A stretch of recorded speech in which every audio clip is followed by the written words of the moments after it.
ओम नमो भगवते वासुदेवाय। ओम नमो भगवते वासुदेवाय। ओम नमो भगवते वासुदेवाय। ओम अज्ञानतिमिरान्धस्य ज्ञानाञ्जनशलाकया चक्षुरुन्मीलितं येन तस्मै श्रीगुरुवे नमः। नमः ॐ विष्णुपादाय कृष्णपृष्ठाय भूतले श्रीमते भक्तिवेदान्त स्वामिन् इति नामिने। नमस्ते सारस्वते देवे गौरवाणी प्रचारिणे निर्विशेषा शून्यवादी पाश्चात्यदेशतारिणे। जय श्री कृष्ण चैतन्य प्रभु नित्यानंदा श्री अद्वैत गदाधर श्रीवासादि गौर भक्तवृंदा। हरे कृष्णा कृष्णा कृष्णा हरे हरे हरे रामा राम राम हरे हरे। जगत गुरु श्रील प्रभुपाद की जय। भगवत वाणी भगवत गीता जी की जय। गुरु महाराज की जय। मुखम करोति वाचालं पंकुलं लंघयते वंदे श्री गुरुदेवतानं पद्मार्कं माधवं श्री चैतन्य ईश्वरं। हरे कृष्णा। तो सब लोग को बहुत बहुत धन्यवाद सुबह के सत्र में आने के लिए, एक साथ मिलके जपा करने के लिए, भगवान के जो है मंगलाचरण में भाग लेने के लिए। तो अभी हम लोग जो है भगवत गीता का पारायण करेंगे। भगवत गीता के 90 अध्याय के श्लोक संख्या हम लोग जो है 23 को आज पढ़ेंगे। प्रयास करेंगे 23, 24 और 25 को एक साथ लेने के लिए है, क्योंकि ये हमारा एक श्रृंखला चली आ रही है। देवी देवताओं की जो पूजा करते हैं, प्रतीक उपासकों की। बीच में भगवान ने शुद्ध भक्त के बारे में बताया कि कैसे वो शुद्ध भक्त के लिए क्या क्या करते हैं। तो तुम लोग को देवी देवताओं के पास जाने की जरूरत नहीं है, क्योंकि इस सेक्शन में हम लोग जान रहे थे कि अगर कोई देवी देवताओं की पूजा करता है या फिर जो है अ, किसी और की पूजा करता है, तो उसको क्या हानि होती है ना, वो समझाएंगे। और क्यों ऐसा करता है वो, उसके बारे में ये हमारे दो श्लोक 23 और 24 और 25 जो है इस सेक्शन को क्या करेगा, क्लोज कर देगा। ठीक है, तो ये हमारे लिए बहुत इंपॉर्टेंट है और जुड़ा हुआ है। प्रयास करेंगे इन दोनों श्लोकों को लेने का। ठीक है, तो जो भी माता जी अभी तक जिन लोगों ने पार्टिसिपेट नहीं किया है, वो कृपया मेरे साथ साथ दोहरा सकते हैं मेरे पीछे पीछे। ठीक है, श्लोक संख्या 23 अध्याय 9। ये अप्यन्य देवता भक्ता ये अत्यंत देवता भक्ता यजन्ते श्रद्धयान्वितः यजन्ति सद्याविता ये अपि मामेव कौन्तेय ते अपि मामेव कौन्तेय यजन्त्य विधि अवधिपूर्वकम्। यजन्त्या विधिपूर्वकम्। थैंक यू सुषमा माता जी। हरे कृष्णा। तो इसमें जो है भगवान बता रहे हैं, जैसे पहले हम लोगों ने सुना था 22 वाले श्लोक में कि किस तरीके से वो करते हैं भगवान के लिए। तो ये कहते हैं कि ये जो तुम कर रहे हो पूजा देवी देवताओं की, ये अवधि पूर्वक है, विधि नहीं है। ये क्या है, अविधि पूर्वक है। ठीक है, तो भगवान यहाँ पे कह रहे हैं हे कुंती पुत्र। कुंती पुत्र क्यों बोला अर्जुन को, कितना अच्छा है। देखिए कुंती महारानी ने क्या किया था, सारे जो है अपने पुत्रों को कैसे कैसे आए थे पुत्र उनके पास, किसकी पूजा करके, किसका मंत्र लेके आए थे कुंती महारानी के पास। पास्ट टाइम याद है किसी को? देवताओं का। हाँ, कर्ण कैसे आए थे, है ना। देवता की उन्होंने स्मरण किया और वो आ गए। तो क्या उन्होंने फिर बाद में सिर्फ सूर्य भगवान को ही पूजा? नहीं ना, वो किसको करती नहीं, वो भगवान को करती है सिर्फ पूजा। तो अगर हमें कुछ मिलता भी है देवताओं से, पर उन्हें ये पता था कि सबसे ऊपर कौन है, भगवान कृष्ण है, तो उन्होंने कृष्ण की ही भक्ति की। तो यहाँ पे क्या बोल रहे हैं, हे कुंती पुत्र, जो लोग अन्य देवताओं के भक्त हैं और उनकी श्रद्धा पूर्वक पूजा करते हैं, वास्तव में वे भी मेरी ही पूजा करते हैं, इनडायरेक्ट वर्शिप ऑफ कृष्ण। किंतु वे यह त्रुटिपूर्ण ढंग से करते हैं, अवधि अविधि पूर्वकम। तो त्रुटिपूर्ण यहाँ पे श्रील प्रभुपाद लिख रहे हैं। तो तात्पर्य पढ़ लेते हैं। यस माता जी, कौन पढ़ना चाहेगा? नीलम माता जी पढ़ेंगी। हरे कृष्ण। तात्पर्य, श्री कृष्ण का कथन है, जो लोग अन्य देवताओं की पूजा में लगे रहते हैं वे अधिक बुद्धिमान नहीं होते, यद्यपि ऐसी पूजा अप्रत्यक्षता मेरी ही पूजा है। उदाहरणार्थ, जब कोई मनुष्य वृक्ष की जड़ों में पानी न डालकर उसकी पत्तियों तथा टहनी में डालता है, तो वह ऐसा इसलिए करता है क्योंकि उसे पर्याप्त ज्ञान नहीं होता या वह नियमों का ठीक से पालन नहीं करता। इसी प्रकार शरीर के विभिन्न अंगों की सेवा करने का अर्थ है आमाशय में भोजन की पूर्ति करना। इसी तरह विभिन्न देवता भगवान की सरकार की विभिन्न अधिकारी तथा निर्देशक हैं। मनुष्य को अधिकारियों या निर्देशकों द्वारा नहीं अपितु सरकार द्वारा निर्मित नियमों का पालन करना होता है। इसी प्रकार हर एक को परमेश्वर की ही पूजा करनी होती है। इससे भगवान के सारे अधिकारी तथा निर्देशक स्वतः प्रसन्न होंगे। अधिकारी तथा निर्देशक तो सरकार के प्रतिनिधि होते हैं, अतः इन्हें घूस देना अवैध है। यहाँ पर इसी को अविधि पूर्वकम कहा गया है। दूसरे शब्दों में कृष्ण अन्य देवताओं की व्यर्थ पूजा का समर्थन नहीं करते। हरे कृष्ण। थैंक यू माता जी, हरे कृष्णा। तो शिला प्रभुपाद ने कितना अच्छा बोला कि क्या उदाहरण, उन्होंने दो दो उदाहरण दिए इतने सुंदर। यहाँ पे अविधि पूर्वकम इसको बोला जाता है क्योंकि आप जहां से जो चीज मिली है उसको पूजना चाहिए, ना कि बीच के जो ऑफिसर्स हैं उनको घूस देने की जरूरत नहीं है। सबसे अच्छा शिला प्रभुपाद ने उदाहरण दिया, जैसे हम लोग बोलते हैं ना कि वृक्ष की जड़ में अगर पानी डालते हैं तो वृक्ष पूरा फलीभूत हो जाता है।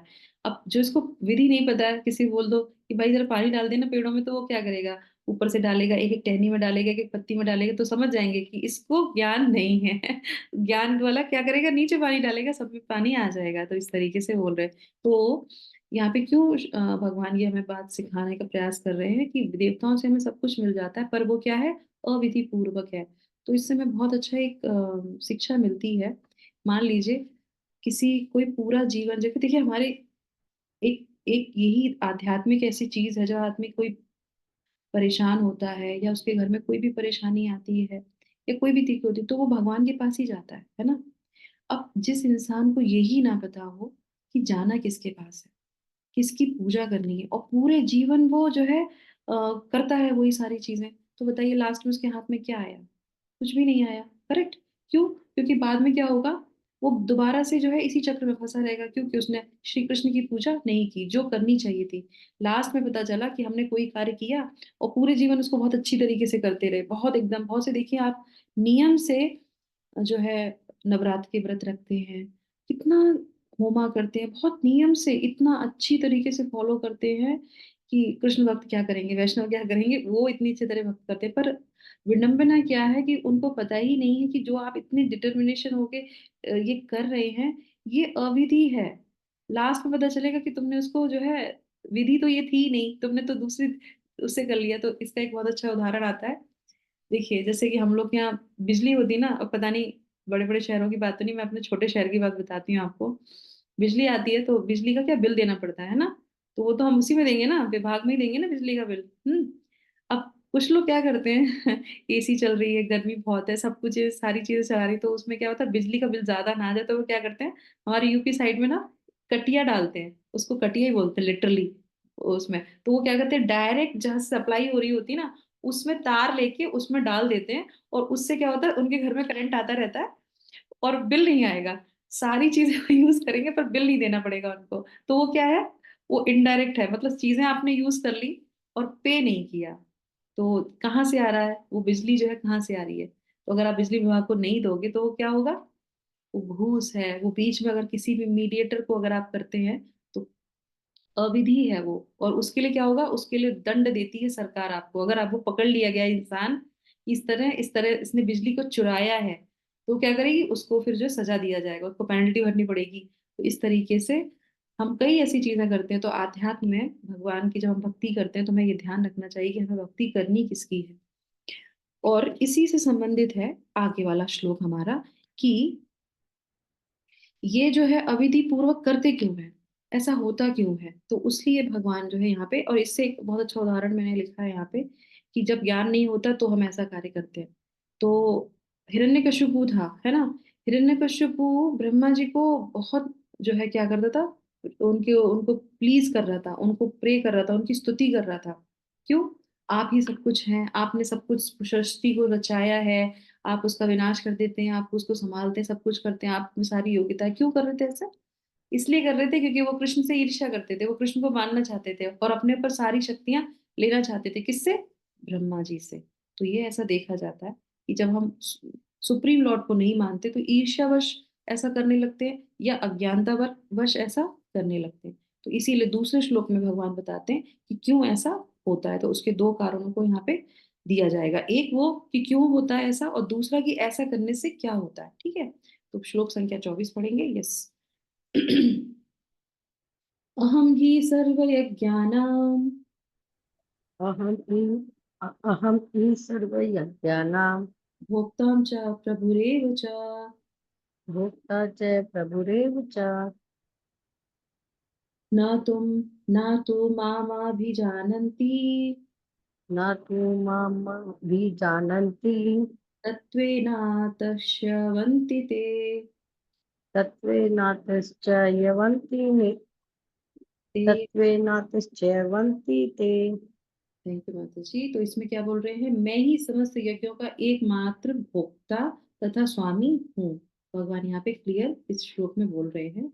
और क्या बोल रहे हैं, अतः जो लोग मेरे वास्तविक दिव्य स्वभाव को नहीं जान पाते वह नीचे गिर जाते हैं। ठीक। तो यहाँ पे दो बातों का बहुत जो है भगवान एम्फेसाइज करके यहाँ पे बोलते हैं। तो तात्पर्य पढ़ेंगे। सुषमा माता जी आप पढ़ लीजिए तात्पर्य। हरि बोल। ओके, नहीं है सुषमा माता जी तो प्रेमलता माता जी आप पढ़ लीजिए। हरे कृष्णा, सभी को स्वागत करना। तात्पर्य जगत गुरु श्रील प्रभुपाद की जय। यहाँ ये स्पष्ट कहा गया है कि वैदिक साहित्य में अनेक प्रकार के यज्ञ अनुष्ठानों का आदेश है, किंतु वस्तुतः वे सब भगवान को ही प्रसन्न करने के निमित्त हैं। यज्ञ का अर्थ है विष्णु। भगवत गीता के 3 अध्याय में ये स्पष्ट कथन है कि मनुष्य को चाहिए कि यज्ञ या विष्णु को प्रसन्न करने के लिए ही कर्म करे। मानवीय सभ्यता का समग्र रूप वर्णाश्रम धर्म है और यह विशेष रूप से विष्णु को प्रसन्न करने के लिए है। इस श्लोक में कृष्ण कहते हैं, मैं समस्त यज्ञों का भोक्ता हूँ क्योंकि मैं परम प्रभु हूँ, किंतु अल्पज्ञ इस तथ्य से अवगत न होने के कारण क्षणिक लाभ के लिए देवताओं को पूजते हैं। अतः वे इस संसार में आ गिरते हैं और उन्हें जीवन का लक्ष्य प्राप्त नहीं हो पाता। यदि किसी को अपनी भौतिक इच्छा की पूर्ति करनी है तो अच्छा यही होगा कि वे इसके लिए परमेश्वर से प्रार्थना करें, यदि यह शुभ भक्ति नहीं और इस प्रकार उसे वांछित फल प्राप्त हो सकेगा। हरे कृष्ण। थैंक यू माता जी। हरे कृष्ण। तो यहाँ पे भगवान क्या कर रहे हैं, मैं ही समस्त यज्ञों का एकमात्र भोक्ता तथा स्वामी हूँ। तो यहाँ पे क्या बताने का प्रयास कर रहे हैं भगवान, बोल रहे हैं कि तत्व से समझो। भगवान को हमें तत्व से समझना चाहिए कि भगवान की एग्जैक्टली पोजीशन क्या है। तो यहाँ पे वो बोल रहे हैं मैं सबका भोगता हूँ, है ना। तो 5वें अध्याय में भी हम लोगों ने पढ़ा था, लास्ट में क्या बोलते हैं, भोक्ता राम यज्ञ तपसाम सर्वलोक महेश्वरम। भगवान वहां पे भी इस चीज को बोलते हैं, मैं समस्त यज्ञों का भोक्ता हूँ। तो जैसे शिला प्रभुपाद ने उदाहरण क्या दिया कि भोजन कई सारे जगह हैं हमारे खुले हुए, ठीक है ना। कई सारे गेट हैं हमारे शरीर में, 9 गेट बताए गए ना। तो उसमें से जो है खाना हर गेट में नहीं डाला जाता है, सिर्फ मुंह में डाला जाता है।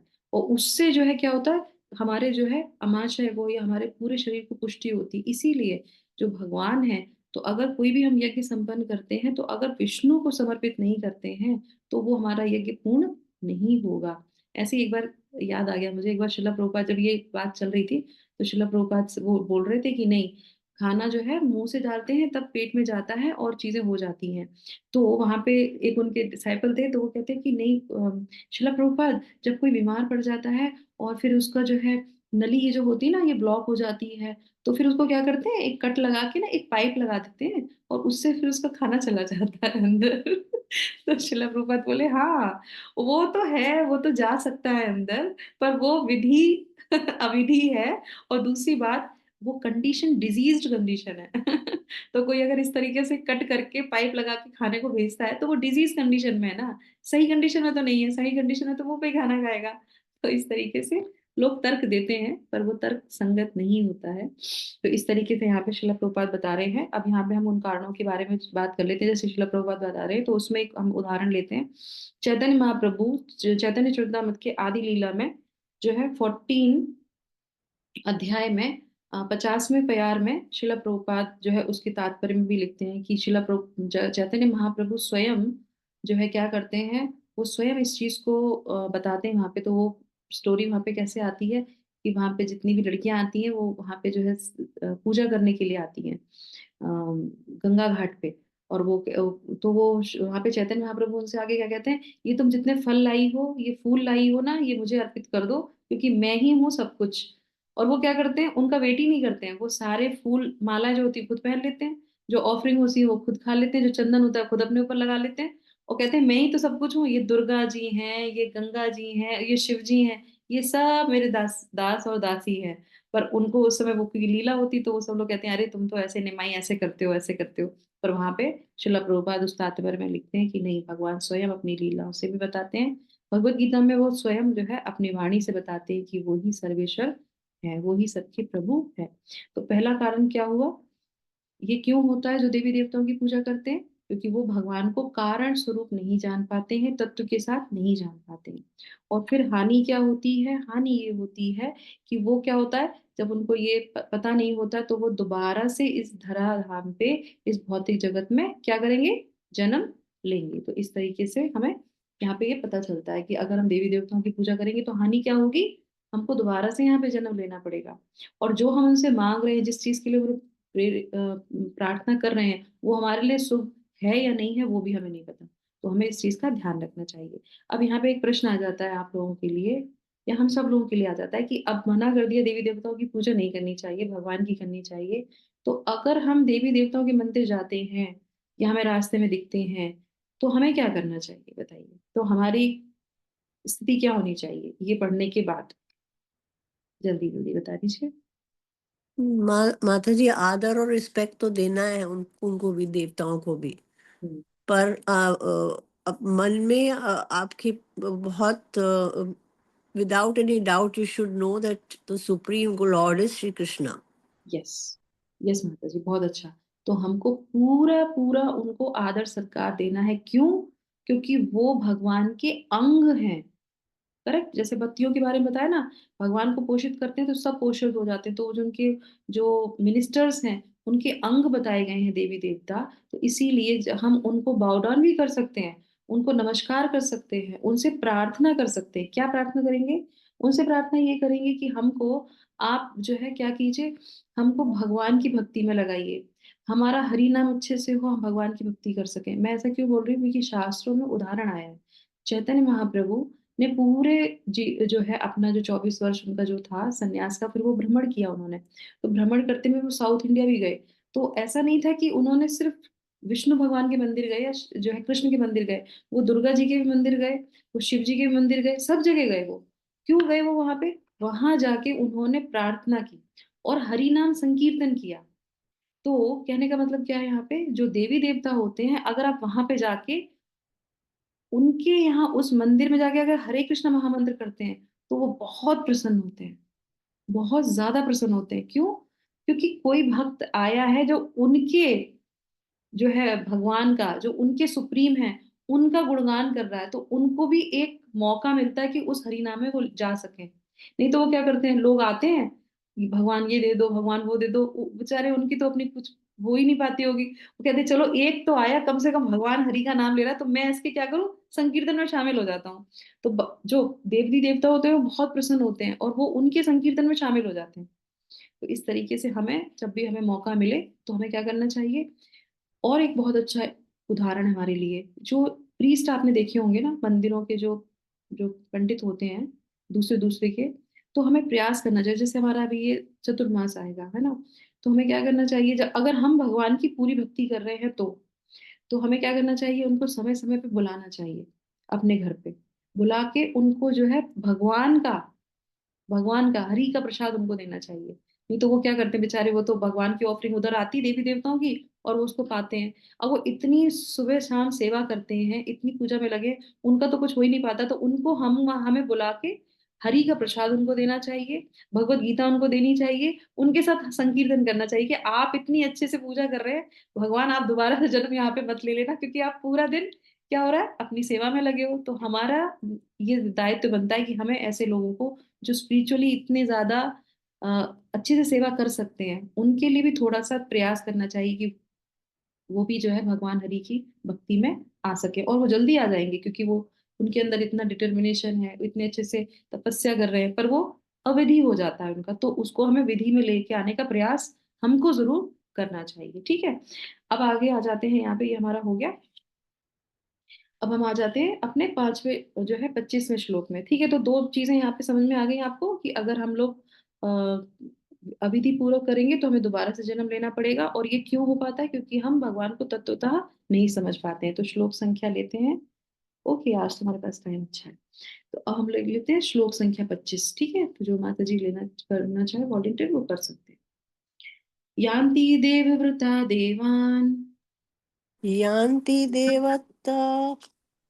देवव्रता देवानां पितृयान्ति पितृव्रता पित्रान्ते यान्ति पितृव्रता भूतानि यान्ति भूतेज भूतानि यान्ति भूते च यान्ति मद्याजीनोऽपि माम् याति मत्या याजिन याजिना अपि मम भूतानि यान्ति भूतेज भूतानि यान्ति भूताय यान्ति मद्याजीनोऽपि माम्।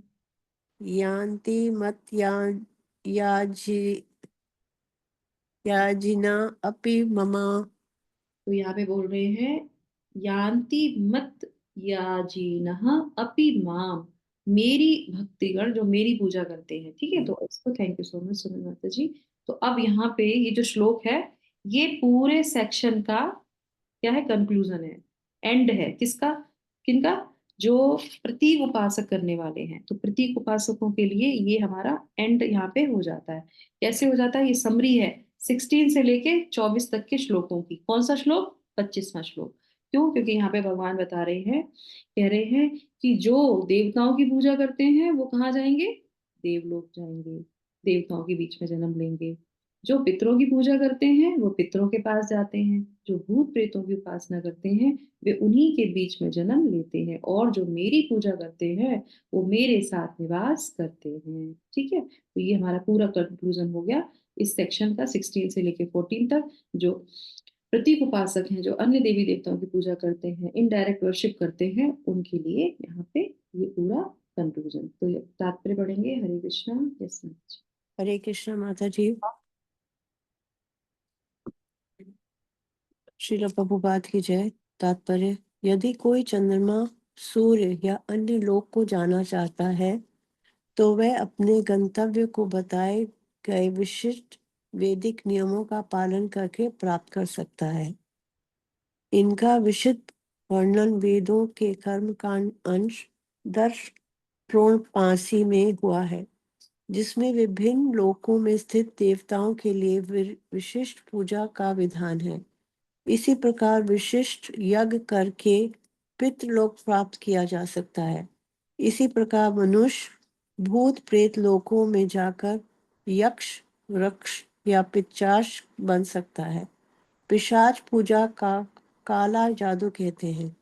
अनेक लोग इस काले जादू का अभ्यास करते हैं और सोचते हैं कि वह अध्यात्म है, किंतु ऐसे कार्यकलाप नितांत भौतिकवादी हैं। इसी तरह शुद्ध भक्त केवल भगवान की पूजा करके निसंदेह वैकुंठ लोक तथा कृष्ण लोक की प्राप्ति करता है। इस श्लोक के माध्यम से यह समझना सुगम है कि जब देवताओं की पूजा करके कोई स्वर्ग प्राप्त करता है तो फिर शुद्ध भक्त श्री कृष्ण या श्री विष्णु के लोक क्यों नहीं प्राप्त कर सकता।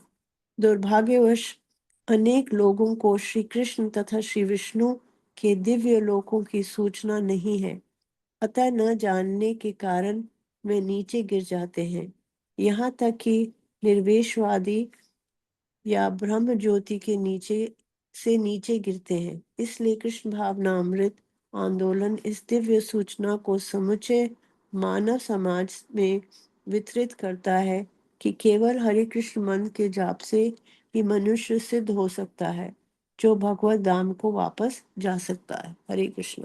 थैंक यू माता जी। हरे कृष्णा। तो श्रील प्रभुपाद ने लास्ट में कंक्लूजन में क्या लिखा, इसीलिए कृष्ण भावनामृत आंदोलन इस दिव्य सूचना को समूचे मानव समाज में वितरित करता है। क्या सूचना है, कि भगवान सर्वोपरि हैं, Krishna is the supreme personality of God head, और इसको नहीं जानते तो इस कारण ये सारी चीजें होती हैं। तो यहाँ पे क्या बोल रहे हैं कंक्लूजन में भगवान, कि अगर आप देवताओं की पूजा करेंगे तो देवलोक में जाएंगे, और जब आप देवताओं की पूजा करते हैं, देवलोक जब आपको मिल सकता है, तो भगवान की पूजा करने से भगवान का धाम नहीं मिलेगा क्या?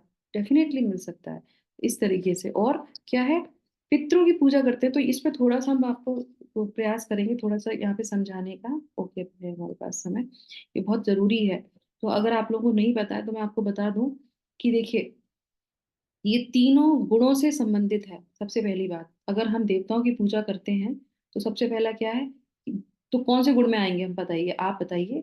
रजोगुण में, सतोगुण में, या तमोगुण में? जो देवी देवताओं की पूजा करते हैं कौन से गुण में होंगे? रजोगुण माता जी, रजोगुण में। रजोगुण में। ओके, नीलम माता जी क्या बताना चाह रही थी? रजोगुण। रजोगुण नहीं, सतोगुण। जो देवी देवताओं की पूजा करते हैं वो सतोगुण में होते हैं, और जो पितरों की पूजा करते हैं वो रजोगुण में। ठीक है। और उसके नीचे भूतानी है ना, भूतानी यंती, भूतानी यंती भूतेज्य, जो भूतों की पूजा करते हैं वो तमोगुण में आते हैं, और जो कृष्ण की पूजा करते हैं वो तीनों गुणों से ऊपर होते हैं। अरे हैं तो नहीं, शुद्ध सत्व, शुद्ध शुद्ध सत्व। सत्व। सिर्फ भक्त जो भगवान कृष्ण की पूजा करेगा वो ही शुद्ध सत्व में आ सकता है। समझ में आया उस चीज को? अभी हम लोग भी तीनों ही गुणों में रहते हैं, सुबह अलग, दूसरे दिन वो अलग, सब में रहते हैं। सही बात है, आप भी जो बोल रहे थे उस हिसाब से आप वैसे बिल्कुल सही बोल रहे थे। पर यहाँ पे हम लोग को क्या सिखाया जा रहा है कि जो कृष्ण भक्त हैं वो ही तीनों गुणों से ऊपर आ सकते हैं, और कोई भी नहीं आ सकता, क्योंकि वो पूजा ही जिसको वो कर रहे हैं वो गुण उसको बांध के ही रखता है। तो कोई भी चांस है ही नहीं कि आप बाहर निकल सकें, तीनों गुणों से नहीं निकल सकते।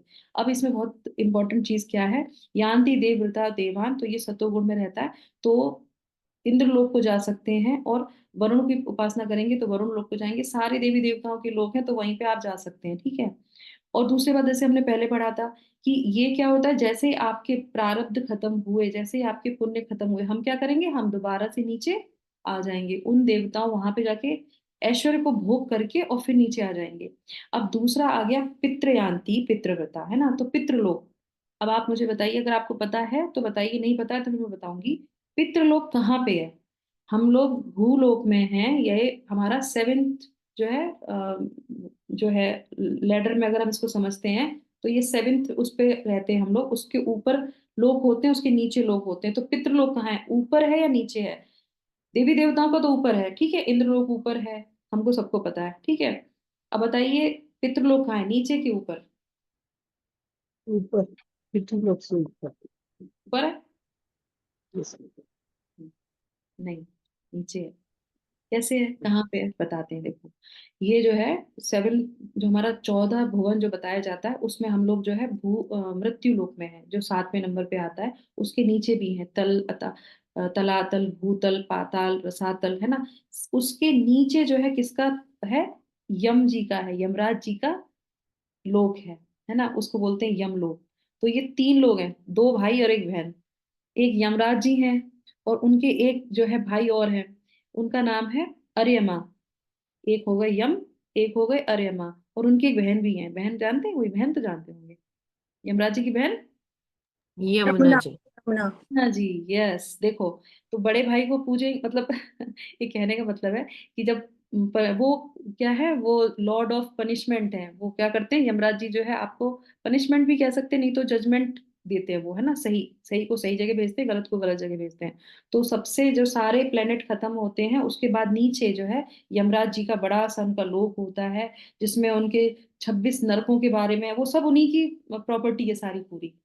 और उसके बाद जो है, उससे जो है नीचे फिर क्या है, अर्यमा है, फिर पितृलोक आ जाता है। उससे भी नीचे पितृलोक है। पर नीचे होने का मतलब ये नहीं है कि वो खराब जगह है, नहीं। वो सारी फैसिलिटी वैसी ही है पितृलोक में जैसी कहाँ पे है, स्वर्गलोक में। तो ये जो पितृलोक होते हैं ना, जब पितृ जो होते हैं वो वहीं जाते हैं। क्यों? जिनके घर वाले पितरों की पूजा कर लेते हैं समय समय पे, जो समय आता है उनको देते हैं, और उनको सारी चीजें उपलब्ध होती हैं तो वहां पे वो कर लेते हैं।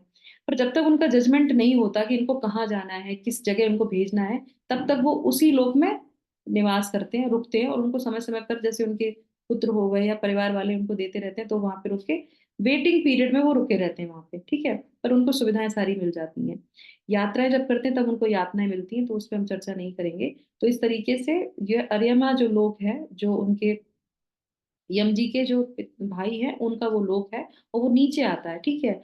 और उनकी जो बहन है वो क्या है, वो यमुना जी है। तो जो यमुना जी में स्नान करता है उसको तो कोई जो है किसी भी लोक में जाने की जरूरत नहीं है। क्यों ऐसा बोला जाता है? एक कथा आती है पास टाइम, जहाँ पे हमारी जो दिवाली आती है ना, दिवाली की जो दौज होती है ना, कहते हैं कि उस दौज पे जो भी भाई बहन मिलके यमुना जी में स्नान करेगा, हाथ पकड़ के डुबकी लगाएगा, तो यमराज जी कहते हैं वो मेरे लोग तो बिल्कुल नहीं आएगा जजमेंटल में। मतलब जब वहां पे उसको कोई जजमेंट के लिए रुकना नहीं पड़ेगा, किसी कोई उसको आपत्ति विपत्ति नहीं आएगी, नरक में तो बिल्कुल नहीं जाना पड़ेगा। तो इस तरीके से ये बोला जाता है। तो बहन तो बहुत मर्सीफुल है तो यमुना जी की ऐसे आती, तो ये लोग हैं, तो इस तरीके से पितृ वहां पे जाते हैं।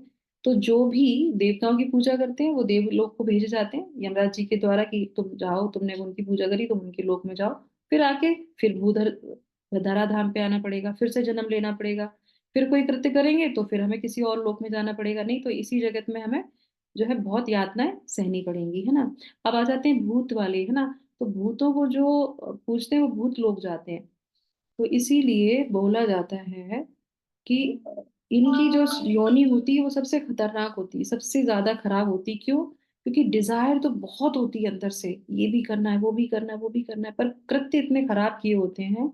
और भूत पिशाचों को जो ये टुटकेट और ये सब करते हैं, मंत्र वंत्र, तो इसकी वजह से क्या होता है, भूत योनि में चले जाते हैं। उनको ये खुद नहीं पता कि जिसकी तुम अभी पूजा कर रहे हो, कर्म कांड कर रहे हो, इससे तुम उसी योनि में चले जाओगे। और यहाँ भी नहीं, इतना तक भी कहा गया है कि भूत प्रेतों की बातें भी नहीं करनी चाहिए, पता है आपको। जैसे अभी हम लोग कर रहे हैं, आपने देखा किसी भी स्पीकर को कि बहुत भूत प्रेत की वो बात कर रहा हो? कभी नहीं करता। क्यों? क्योंकि शास्त्रों में विधान ही नहीं है इस चीज का, वेदों में है कि इन सब चीजों से सीख लो। क्यों? क्योंकि भूत प्रेतों का शरीर नहीं होता, करेक्ट। और वो जब आप उनकी बात करेंगे तो वो वहीं उपस्थित हो जाएंगे आके जैसे हनुमान जी आ जाते हैं कथा सुनने के लिए, तो भूत प्रेत भी वहां पे आके खड़े हो जाते हैं। क्यों? क्योंकि उनको कुछ और सहारा नहीं है, उनको हमेशा कोई ना कोई ऐसा चाहिए। तो इसीलिए हरि नाम संकीर्तन जितना हम करेंगे, तो अगर कोई आस पास में होगा, कोई ऐसी आत्मा होगी जिसको शरीर नहीं है, स्थूल शरीर नहीं है, तो उसका भी उद्धार हो जाएगा। तो इसलिए कम से कम भूत प्रेतों की पूजा तो बहुत दूर की बात है, पितरों की पूजा नहीं करनी चाहिए, ज्यादा उनको याद नहीं करना चाहिए। इसीलिए बार बार बोला जाता है जो लोग चले जाते हैं ना, उनको कभी भी बहुत याद नहीं करना चाहिए।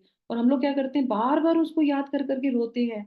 अरे वो तो वैसे ही परेशान होंगे, कहीं वेटिंग में होंगे, और अगर किसी और योनि में चलेगा और आपने उनको याद किया तो क्या होगा, वही आपके सर पे आके खड़े हो जाएंगे, आपको दिखाई नहीं देंगे। फिर आप कहोगे कुछ गड़बड़ चल रहा है, हमारे घर में ये हो रहा है। तो इसीलिए कभी भी जब उनका समय हो तो समय पे उनके लिए पूजा कर दीजिए, जो आपके लिए बताया गया है, बस उससे ज्यादा नहीं। अगर याद करना है, चिंतन करना है, तो सिर्फ हरि का चिंतन करना है और नहीं। और दूसरा जो है, इसी तरीके से भूत प्रेतों की भी बात नहीं करनी चाहिए। और आज के समाज में आप देख सकते हैं, जो गेम निकले हैं आजकल बच्चों के लिए, वो इतने अजीब से गेम है, उसमें कैरेक्टर ही लग समझ में नहीं आता ये कैरेक्टर है क्या। पहले तो तब भी चलो कुछ कोई आदमी था, कुछ था, अभी तो गेम बच्चों के ऐसे हुए, वो अपने आप में भूत प्रेत जैसे ही लगते हैं, करेक्ट। और बच्चे क्या करते हैं, पूरे दिन उस गेमों में लगे रहते हैं। तो उनकी कॉन्शियस में वो चीज चली जाती है, और जिस कॉन्शियस में हम रहेंगे तो क्या होगा, वो आगे जाके वही डेवलप हो जाएगी। तो इसीलिए अपने आप को भी भूत प्रेतों से, गंदी मूवियों से, डरावनी मूवियों से, इस तरीके के वातावरण से हमेशा अपने आप को दूर रखना चाहिए। नहीं तो ये जो श्लोक बोला जा रहा है, ये इसी का कंक्लूजन है कि ये चीजें होती हैं। डायरेक्ट कोई वर्शिप नहीं करता, पर अगर उसके बारे में सुनेगा, चिंतन करेगा, बातें करेगा, ये होता है वो होता है, वो वहीं पे आके बढ़ाएंगे और आपको वहां पे जाना ही पड़ेगा, ठीक है। तो इस तरीके से अब दूसरा आ गया लास्ट वाला, यान्ति मध्य जीनो माम। तो जो मेरी पूजा करते हैं वो कहाँ आते हैं, वो मेरे धाम को आते हैं। तो आप बताइए, भगवान के धाम जा सकते हैं? करण कंफर्म है ना? हाँ, क्योंकि हमारे जो गुरु है वो क्या कहते हैं, 4 रेगुलेटर प्रिंसिपल फॉलो करो, हरे कृष्ण महामंत्र अच्छे से ध्यान पूर्वक अपने 16 माला करो, आप इसी जन्म में भगवान के धाम जाएंगे। और एक बहुत अच्छी सुंदर, मैं आपको एक चीज बताती हूँ। हमारे शिला प्रभुपाद जो है एक बार ये उदाहरण देते हैं ना, कि आप जहाँ की ट्रेन पकड़ोगे वहीं पे जाओगे, उसमें कोई संदेह नहीं। लोग, बहुत से लोग बोलते हैं ना, नहीं सब, ये सब एक ही जगह जाता है, किसी की भी कुछ भी कर लो, सब जाता तो भगवान के पास है। नहीं, ऐसा नहीं होता। जिसकी आप पूजा करोगे वहीं जाओगे, लखनऊ की ट्रेन पकड़ोगे लखनऊ जाओगे, कलकत्ता की ट्रेन पकड़ोगे कलकत्ता ही जाओगे। पर एक चीज और है कि अगर मान लो कोई कृष्ण का भक्त, अच्छे पुण्य किए उसने, और वो भगवान के धाम नहीं गया, और उसके अंदर डिजायर रह गई अंत समय में कि मुझे तो ये भोग करना था, और वो स्वर्गलोक चला गया, तो अब आप मुझे बताओ, वो स्वर्गलोक में रहेगा, नीचे आएगा, कि वहां से भगवान के धाम जाएगा, उसका क्या होगा, आप बताइए। ये प्रश्न है, कृष्ण का भक्त अगर डिजायर रह गई और वो चला गया, और उसके बाद फिर उसका क्या होगा? नीचे आएगा, ऊपर जाएगा, क्या होगा उसके साथ? भगवान के धाम चला जाएगा। कैसे चला जाएगा? वो तो बोला गया कि देवताओं में फिर वो नीचे आना आता है, वो कैसे चला जाएगा? यस, तो सही है। मैं बताती हूँ आपको एक बार। उसकी इच्छा थी वही।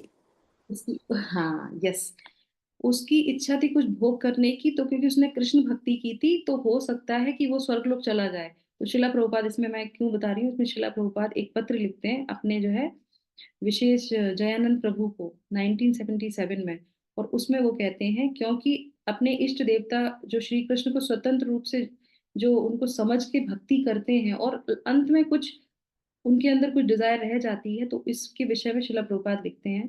वो कहते हैं, मैं आशा करता हूं कि शरीर त्यागते समय, शिला प्रभुपाद बोल रहे हैं, शरीर त्यागते समय तुम श्री कृष्ण का स्मरण कर रहे थे, ऐसा वो बोलते हैं, और परिणाम स्वरूप तुम्हें श्री कृष्ण का नित्य संग प्राप्त होगा।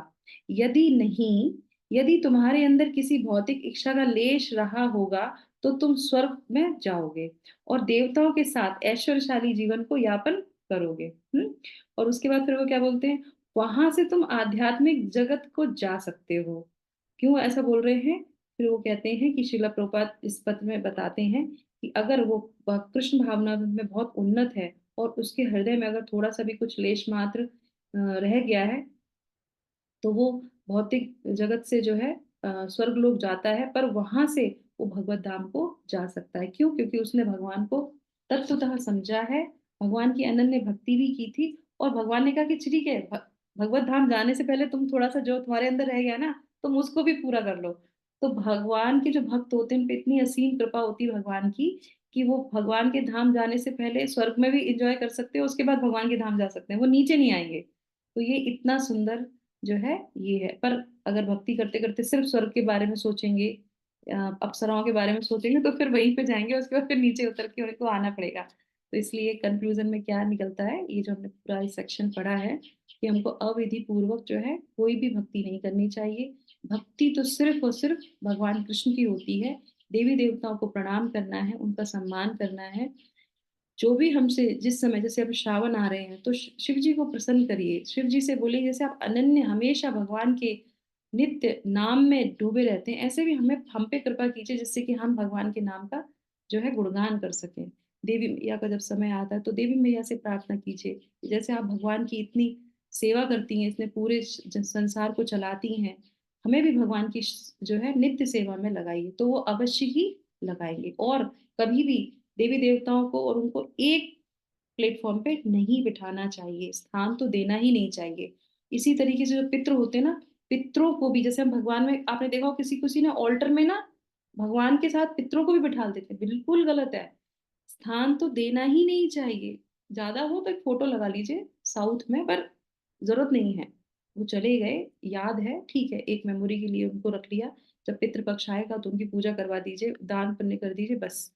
स्थान तो सिर्फ हमें अपने भगवान को देना चाहिए। देवी देवता हैं तो उनको सम्मान सहित जो है उनसे नीचे स्थान दे दीजिए, बस उतना ही बहुत है। और सिर्फ हरि नाम पे कॉन्सेंट्रेट करना चाहिए, कि बस वही हमको यहाँ से बाहर लेके जा सकता है और सबकी तुष्टि कर सकता है, चाहे वो पितृ हो, चाहे वो भूत हो, चाहे कोई भी हो। हरि नाम कीर्तन होगा, सबका उद्धार होगा। ठीक है, तो ये हमारा सेक्शन यहाँ पे क्लोज हो गया। कल हम दूसरे सेक्शन में प्रवेश करेंगे। तो चलिए मिलके एक साथ भगवान हरि का नाम लेते हैं और भगवान से प्रार्थना करते हैं कि हम किसी भी समय जो है अविधि पूर्वक जो है किसी की भी पूजा ना करें, और जो कर रहे हैं उनके लिए भी हम थोड़ी सी मदद कर सकें, ऐसा हमको आप आशीर्वाद प्रदान कीजिए। हरे कृष्णा कृष्ण कृष्ण कृष्ण कृष्ण हरे हरे हरे, हरे हरे राम, राम राम, राम हरे हरे। हरे हरे कृष्ण।